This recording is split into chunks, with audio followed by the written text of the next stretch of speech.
Hello everyone, मेरा नाम प्रियांश है और इस वीडियो में हम लोग बात करेंगे साइको एनालिसिस के बारे में। इस वीडियो में हम लोग बात करने वाले हैं definition of psychoanalysis, topographical theory of mind, iceberg phenomena, parts of mind and structure of mind. So let's continue with the topic. सबसे पहले हम लोग बात करेंगे साइको एनालिसिस कि साइको एनालिसिस होता क्या है। The study of past life experiences is called psychoanalysis, यानी कि किसी इंडिविजुअल के पास्ट लाइफ एक्सपीरियंसेस की स्टडी साइको एनालिसिस में की जाती है।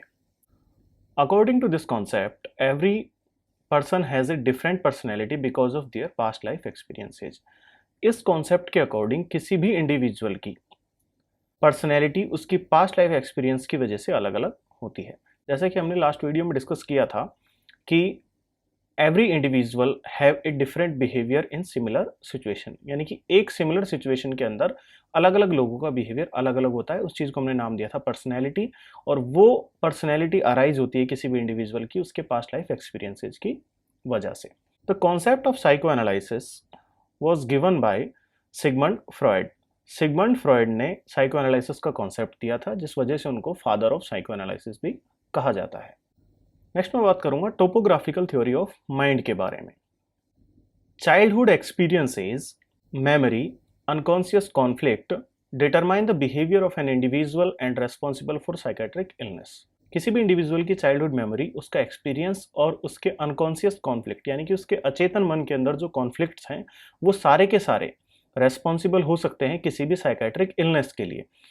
इन 1900 Sigmund Freud published a book named as interpretation of dreams, यानी कि सिगमंड फ्रॉयड ने सन 1900 के अंदर एक बुक पब्लिश की थी जिसका नाम था interpretation of dreams, which include topographical theory of mind. इस बुक के अंदर उन्होंने एक थ्योरी दी थी जिसे कहा topographical theory of mind. The topographical theory of mind can be understood through iceberg phenomena, यानी कि इन्होंने इस टोपोग्राफिकल थ्योरी को समझाने के लिए एक आइसबर्ग फिनोमेना इस बुक के अंदर पब्लिश किया। According to topographical theory, the mind has 3 areas. इस टोपोग्राफिकल थ्योरी के अकॉर्डिंग माइंड के 3 एरियाज होते हैं। सबसे पहले मैं बात करूंगा कॉन्शियस माइंड की। It involve the memory and things that you are currently aware of and thinking about.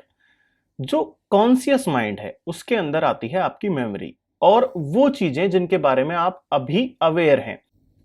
It include short term memory, इसके अंदर इंक्लूड किया गया है शॉर्ट टर्म मेमोरी को limited in terms of capacity, यानी कि capacity के टर्म में इसके अंदर सबसे शॉर्ट टर्म की चीजों को इंक्लूड किया जाता है।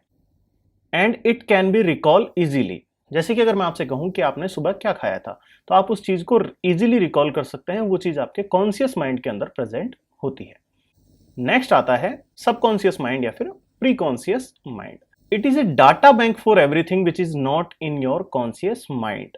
In this, we are not aware of the things, but we can recall it easily. जो सबकॉन्शियस माइंड है वो क्या है? एक डाटा बैंक है जिसके अंदर सारी की सारी चीजें स्टोर रहती हैं जो कि आपके कॉन्शियस माइंड के अंदर नहीं है। जैसे कि आपने एक लेसन प्रिपेयर किया, ठीक है, अब उस लेसन के बारे में अगर मैं आपसे कोई क्वेश्चन करूंगा तो आप उस चीज को याद कर पाएंगे। जब तक मैं नहीं पूछूंगा तब तक आप उस चीज को एक्सप्लेन नहीं कर पाएंगे, लेकिन जब मैं आपसे क्वेश्चन पुट अप करूंगा उस चीज के बारे में तो आप उस चीज को इजीली एक्सप्लेन कर देंगे। वो जो मेमोरी है वो किसके अंदर स्टोर्ड है? आपके वो सबकॉन्शियस माइंड के अंदर या फिर प्रीकॉन्शियस माइंड के अंदर स्टोर्ड है। In short, it includes your beliefs, past life experiences, memory and skills. इसके अंदर इंक्लूड किया गया आपके बिलीव्स को, पास्ट लाइफ एक्सपीरियंसेस को और मेमोरी को। अगर मैं आपसे पूछूं आपका पहले कभी रोड ट्रैफिक एक्सीडेंट हुआ है तो आप उस चीज को रिकॉल कर पाएंगे। अगर मैं नेक्स्ट पॉइंट की बात करूं, everything you have seen, done और थॉट अबाउट इज देयर। आपने जो चीज देखी है, की है या फिर जिस चीज के बारे में आपने सोचा है वो सारी की सारी चीजें प्रेजेंट होती हैं आपके सबकॉन्शियस माइंड के अंदर। थर्ड पार्ट है unconscious mind. It consists of the processes in the mind which occur automatically and are not available to interception and include thought process, memories, interest and motivation. एक individual के unconscious mind के अंदर वो चीज situated होती हैं जो automatically होती हैं, ठीक है, और जिनके बारे में एक पर्सन अवेयर नहीं रहता है। इसके अंदर इंक्लूड किया गया है किसी इंडिविजुअल का थॉट प्रोसेस, उसकी मेमोरीज और उसके इंटरेस्ट एंड मोटिवेशन। जैसे कि आपको क्या चीज पसंद है, उस चीज के बारे में आप कॉन्शियसली अवेयर नहीं होते हैं, लेकिन फिर भी आप एक वैरायटी ऑफ फूड को चूज करते हैं, एक वैरायटी ऑफ कलर को अपने ड्रेस कोड में इंक्लूड करते हैं। तो ये सारी की सारी चीजें किसके अंदर प्रेजेंट होती हैं? आपके अनकॉन्शियस माइंड के अंदर प्रेजेंट होती हैं। जैसे कि अगर मैं इसका डायग्रामेटिकली रिप्रेजेंटेशन करूं तो कॉन्शियस माइंड के अंदर थॉट और परसेप्शंस को इंक्लूड किया गया है। जैसे कि आप किसी मोमेंट पर किसी चीज के बारे में सोच रहे हैं या फिर अपने सेंसरी ऑर्गन से किसी भी चीज को परसीव कर रहे हैं, तो वो चीजें किसके अंदर आती हैं? वो चीजें आपके कॉन्शियस माइंड के अंदर आती हैं। जैसे आप पानी पी रहे हैं तो आप इजीली ये बता पाएंगे कि ये पानी ठंडा है या गर्म है। प्रीकॉन्शियस माइंड के अंदर इंक्लूड किया गया है आपकी मेमोरी को और आपके स्टोर्ड नॉलेज को। अगर आप साल भर स्टडी करते हैं, ठीक है, और अच्छे नंबर जो स्कोर करते हैं, उसके पीछे रीजन क्या है? उसके पीछे आपका प्रीकॉन्शियस माइंड है, क्योंकि उसके अंदर जो मेमोरी है उसको आपने स्टोर किया हुआ है और वो स्टोर नॉलेज के बेसिस पर आप अपना पेपर अटेम्प्ट कर पा रहे हैं। अनकॉन्शियस माइंड के अंदर इंस्टिंक्ट्स, फियर्स और सेल्फिश मोटिव्स आते हैं। इसके अंदर आपके मन में अगर किसी चीज को लेकर फोबिया है तो वो अनकॉन्शियस माइंड के अंदर प्रेजेंट है। अगर आप किसी चीज से बहुत डरते हैं तो वो चीज किसके अंदर प्रेजेंट होगी? आपके अनकॉन्शियस माइंड के अंदर प्रेजेंट होगी। अगर आप किसी भी चीज को लेकर के सेल्फिश हैं, यानी कि आपको वो चीज चाहिए, तो वो चीज भी किसके अंदर प्रेजेंट होगी? आपके अनकॉन्शियस माइंड के अंदर प्रेजेंट होगी। सो नेक्स्ट हम लोग बात करते हैं पार्ट्स ऑफ माइंड की। जो टोपोग्राफिकल थ्योरी है उसके अंदर 3 एरियाज ऑफ माइंड बताए थे, जिनके अंदर हमने पढ़ा कॉन्शियस माइंड, सबकॉन्शियस या प्रीकॉन्शियस माइंड और अनकॉन्शियस माइंड।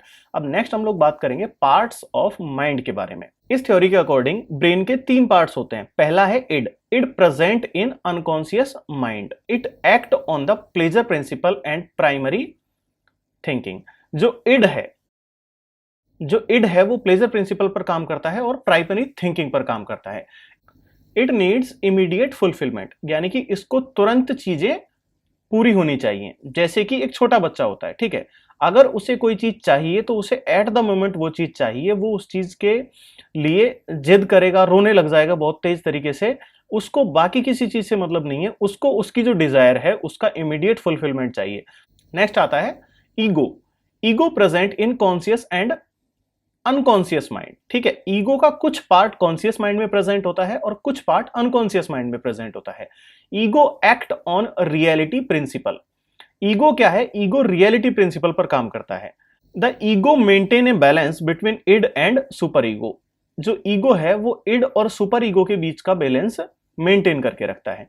जैसे कि अगर मैं बात करूं, सेम बच्चा अब जैसे ही वो अडल्ट में कन्वर्ट होगा तो उस वक्त भी ऐसा नहीं है कि उसको वो चीजें चाहिए नहीं, क्लियर, वो चीजें चाहिए, लेकिन वो उस चीज का ध्यान रखेगा कि जैसे कोई वो पब्लिक प्लेस में है, क्लियर, तो वो उस चीज के लिए जिद नहीं करेगा, या फिर वो कुछ हद तक मोरल वैल्यूज को ध्यान में रखेगा। जैसा कि हमने इड के बारे में पढ़ा, इड कब होगा, इड कब काम करेगा? जब कोई इमीडिएट फुलफिलमेंट की चीज हो, ठीक है। जैसे कि कोई बच्चा रो रहा है, अब रो वो एक खिलौने के लिए रहा है, आप उसको खरीद करके ला करके दीजिए, चुरा करके ला करके दीजिए, उसको उस चीज से कोई मतलब नहीं है। एट द मोमेंट उसको वो खिलौना चाहिए।